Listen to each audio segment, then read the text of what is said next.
All right, so now let's jump straight into substitution reactions. If we think about a substitution reaction, what you typically have is some organic molecule that has a leaving group coming off of it. What do you think it means if we have a leaving group off of an organic molecule? What do you think wants to happen to it? It wants to leave, right? It wants to fall off in one way, shape, or form. All right, so the other thing we can react this with is a nucleophile. Oftentimes I show this as Nu, and in this example I'll show it as Nu with a negative charge. So it's a really good nucleophile. And during this reaction, what's going to occur is your nucleophile is going to substitute your leaving group, and your leaving group is going to fall off. And when it falls off, it will have a negative charge. Does that make sense? So it might even look familiar to you from just a few minutes ago. All right, so we've got a few options for how this can occur. So let's do option number 1 first. Option number 1 is more complicated, but it essentially says what happens if your leaving group just falls off first and your nucleophile just hangs out and watches for a little while. Well, if you do that, you get this carbocation. Is this primary, secondary, or tertiary? Secondary. Okay, so we get the secondary carbocation. We'd still have a nucleophile floating around, just kind of observing, and our leaving group will have also fallen off, so it will also have a negative charge. And then what arrow would we need to get to our final product? The nucleophile would have to attack in, right? So this is one completely plausible mechanism where your nucleophile can form a covalent bond and your leaving group would fall off. Let me just keep this Lg, sorry. And your leaving group will have a negative charge. So that seems to make sense to me. I'm going to group this into 3 chunks. I'm going to call this my starting material. I'm going to call this my products. And what would we call this in here? Intermediate.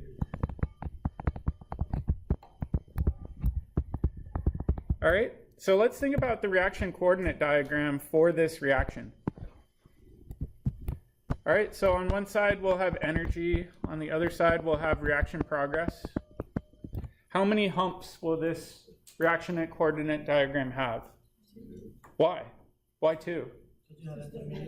Because we have an intermediate and we have 2 separate reactions occurring, right? Which is why I have 2 separate arrows shown here. So the fact that we have 2 of these arrows here indicates that it's 2 steps.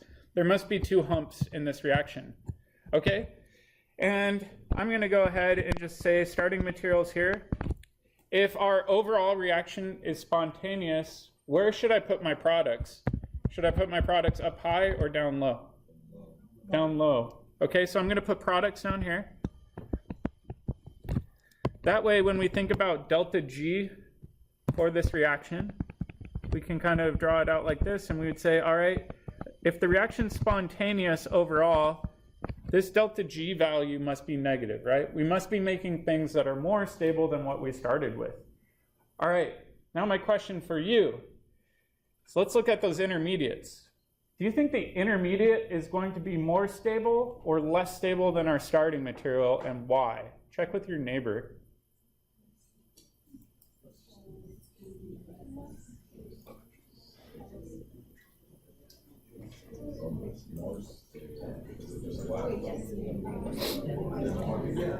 So it's interesting, and I would say when you're doing this, focus on the organic portion of the molecule, right? So is this organic molecule right here more stable or less stable than the organic molecule in our intermediate? So the starting material is more stable, right? Carbon, does it like to have a positive charge? Not really. So in this case, our intermediate is going to be a lot less stable than our starting material. So I'm going to put it up high right here, and I'm just going to call that INT. All right, so we're going to have some sort of activation energy that's required to overcome this initial barrier. So I'll call this EA1. And we're going to have a transition state right here. What do you think that transition state looks like?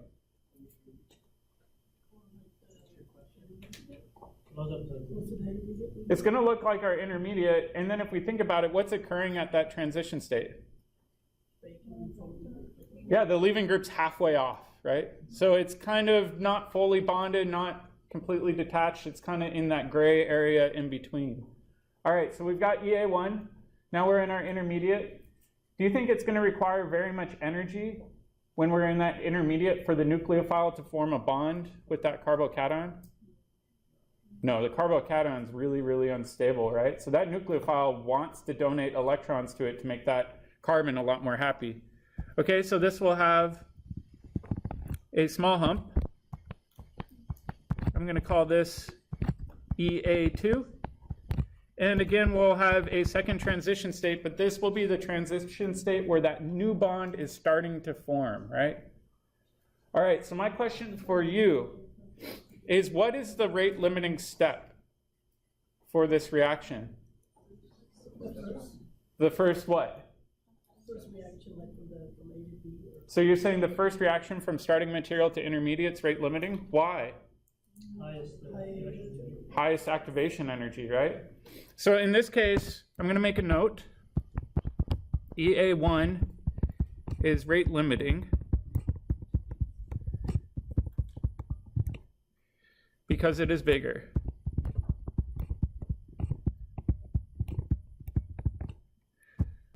That means that it is rate determining, is another way of describing this. All right, so let's think about this. If we think about the rate equation for this, rate is always going to be equal to some little rate constant k. And what concentration do you think really matters for this rate limiting step? Do you think this starting material matters? Do you think that starting material matters? Do you think they both matter? Which one really matters the most here? Check with your neighbor and see if you agree. Do you think they both matter? If only one matters, which one matters?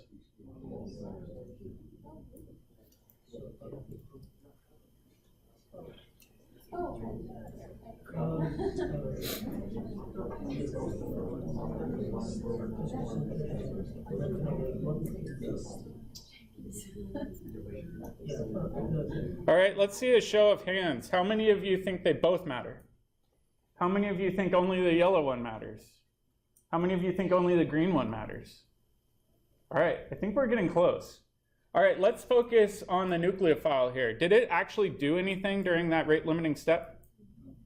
No. So it doesn't matter in that rate determining step, right? If we look at the nucleophile, it's the same from our starting materials to the intermediate, so it must not matter in that step. How about our yellow starting material? Did that change? So it must matter, right? All right, so the concentration of that must matter. So we'll plug that in here. And we'll say, all right, the thing that really matters in this reaction isn't the concentration of our nucleophile, but we can imagine that the concentration of the thing I've highlighted in yellow matters because it's the thing that's changing during this process, right? All right, so my question for you next is, we've done a lot of work here. Is this a first order, second order, or third order reaction, and why? First order reaction. First order. Why would it be a first order reaction? If we add up our coefficients, that's an assumed 1 right there where the orange highlight is, so we would say it's a first order reaction, right? All right, so this is a first order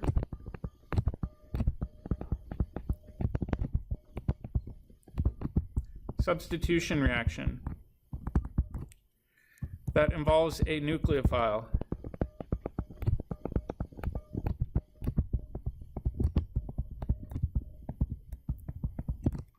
All right, so this is kind of a mouthful to describe to other chemists.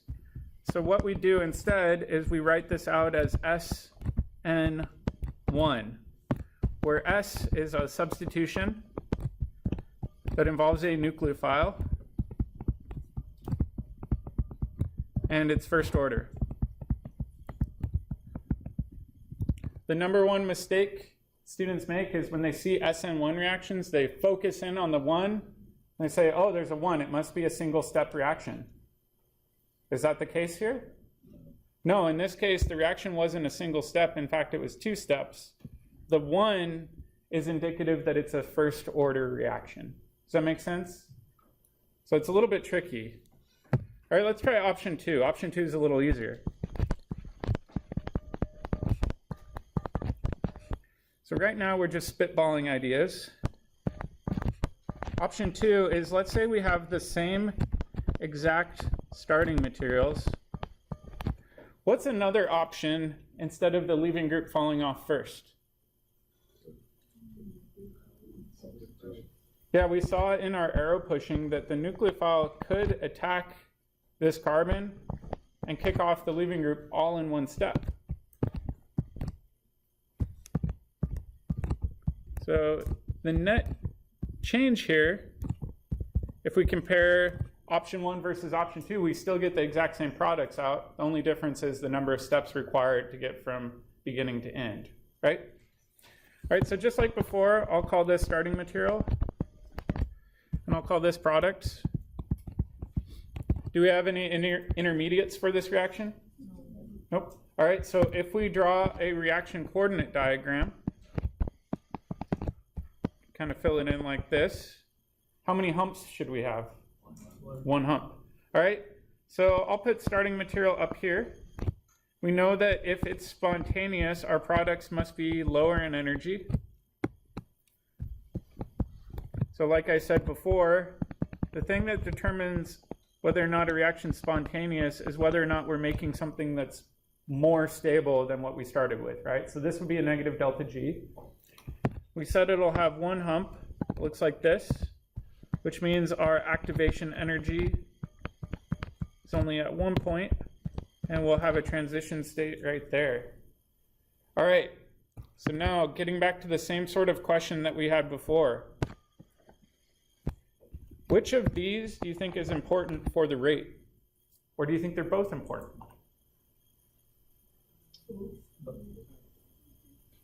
It's kind of weird to think about.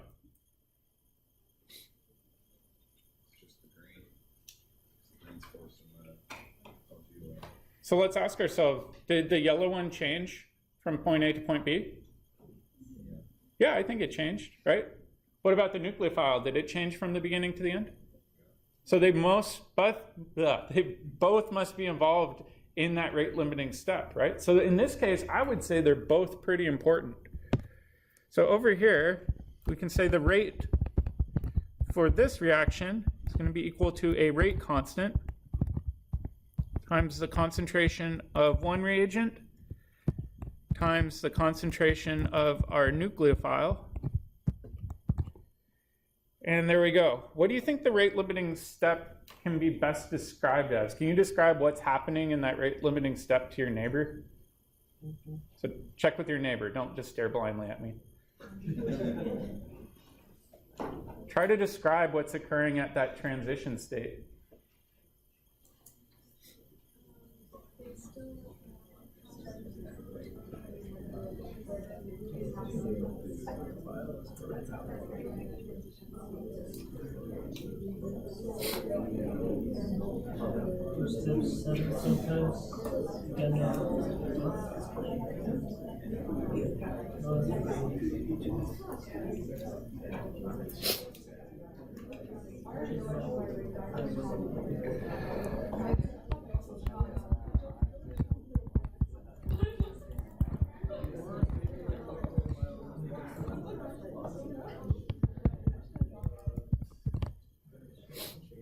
All right, does anybody want to share their theory of what's going on during the rate limiting step for this reaction? So let's finish this ... during the rate limiting step. Nobody wants to share? What do you think? The leaving group is still kind of attached to the carbon, and then the nucleophile is starting to bond with it. Yeah, I think that's a perfect description. So Shay was saying during the rate limiting step, the nucleophile is forming a bond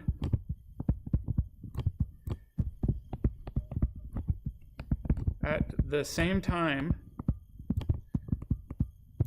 the leaving group is falling off. Is that kind of what you were saying? Yeah, perfect.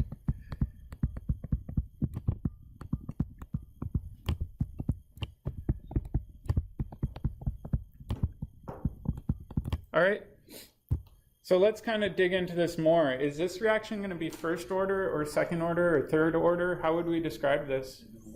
Second order. So this is going to be a second order substitution that involves a nucleophile. Exactly. So this would be referred to as an SN2 reaction. All right, so this is interesting, right? In option 2, we said we're forming the bond with our nucleophile at the same time the leaving group's falling off. Let's go up and describe this a bit more. So let's describe the rate limiting step for this reaction a bit more clearly. So what's really occurring during the rate limiting step here?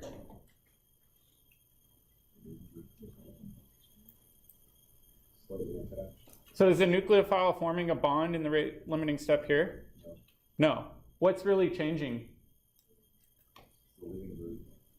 So the leaving group is falling off during the rate limiting step. So let's make a note here. So during, sorry, I know this is cramped. The rate limiting step, the leaving group falls off.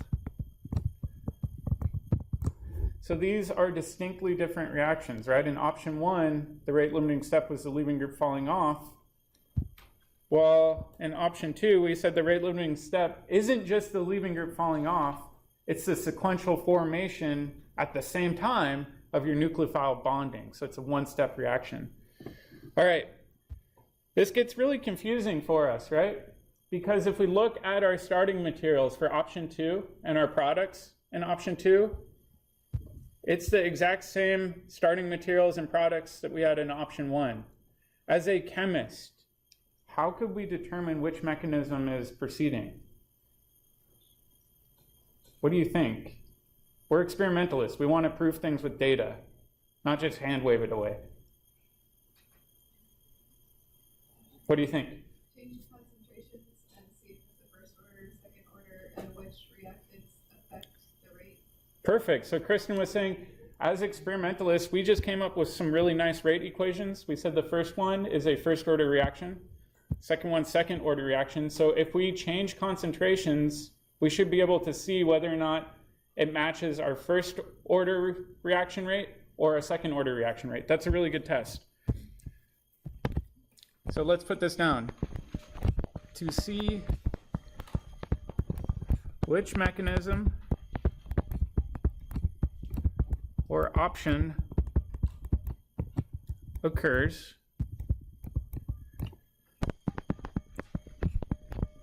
you can change concentrations.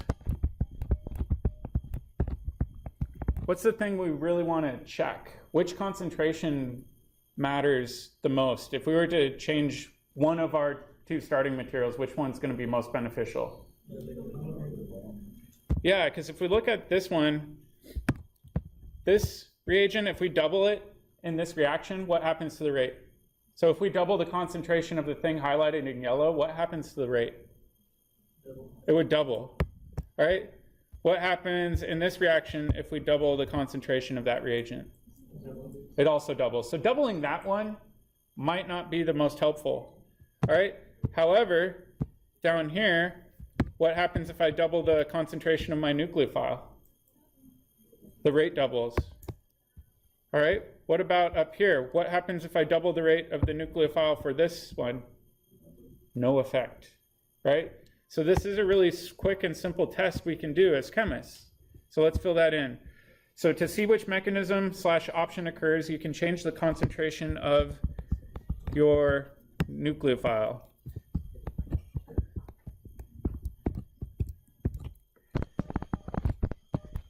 If the concentration of your nucleophile affects the rate, comma, it is more likely could be SN1 or SN2. SN2.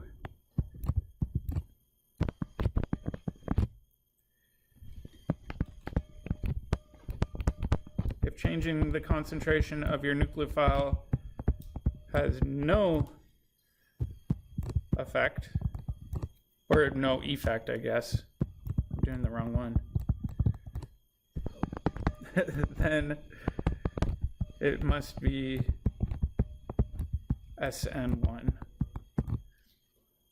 This does get a little bit tricky, right? This is very deeply conceptual. So in order to really dive into the conceptual understanding of these mechanisms, we have to have a pretty good sense of these reaction coordinate diagrams and of activation energies and of intermediates and things like that. I'll throw you another curveball. We won't do this today, but in option 1, we went through a carbocation, right? We said this is secondary. What might a secondary carbocation do? Rearrange, right? So we might have to account for rearrangements. So we might run into variations on this where we have carbocations that rearrange, and we need to assess, all right, well, what happens if they rearrange? What will that give us as our next intermediate? And if that's our next intermediate, what might our product be if that's our prior intermediate? So there's a lot of things we have to keep track of here. So my big piece of advice for these next few chapters is if you have a question, ask it immediately. Don't assume that these concepts will go away. They just stack on top of one another, and we need to make sure that we're really comfortable with these. All right, so that's where we're going to stop today. There's no pod due tomorrow. Tomorrow, just make sure you come in ready to go. Can you repeat the point for the